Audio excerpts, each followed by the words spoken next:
This is video 7 of the Effective Child Protection course for child protection practitioners. In exercise 4, we review the case you have selected and explored in exercise 2 and 3. We review the one change that you developed and provide an opportunity to further develop your change statement in light of the 5 key principles of a good change statement.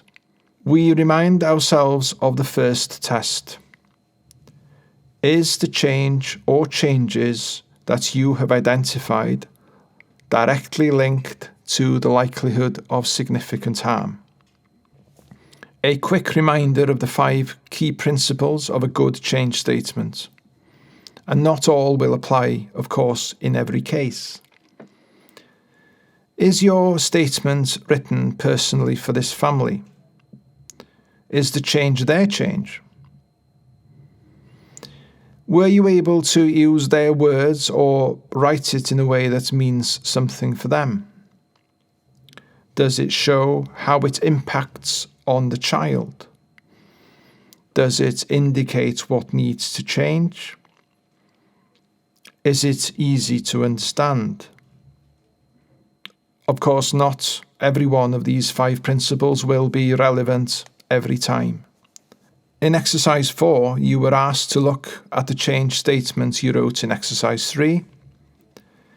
In your workbook, there is an example of this grid. This is a similar format to that seen in the reports to case conference used in some local authorities. In exercise 3, you selected one of these changes and developed the change statement. You wrote these within the grid in your practice workbook. In light of the information in video 5, section 2 about writing a good change statement, please review the information you entered in the grid.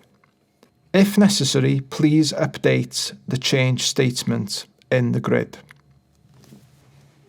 These are: what needs to change? Remember that changes should be linked to significant harm.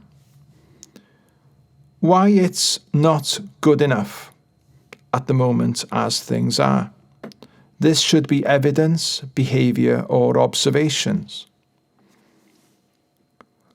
What would be good enough if there was change and the outcomes of keeping the child safe were achieved? Again, what behaviour or evidence would indicate that care was good enough? You can pause your video so you have time to write your answers before moving on to the next part of the presentation. Reflect on the exercise. Did you update your change statement? What did you change? Why did you need to change this? What have you learned?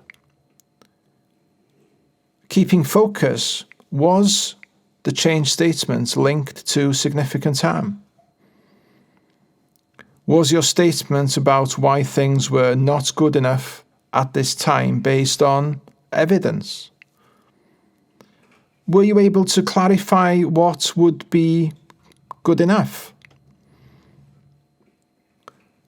Record your reflections in your workbook. You wrote your statement yourself in exercise 3 before you were provided with guidance about how to write a good change statement. Now you have reviewed this again. Are you becoming clear about how to write a change statement? What did you find most interesting when doing this exercise? Write this down. Is there anything you promise yourself? Next time, I'll remember that. Write it down. Once you have completed exercise 4 of the Effective Child Protection course, please progress to the next part, which is video 8. This is section 4, which moves from the change part of effective child protection to measure. You'll be introduced to measure before working on steps to change.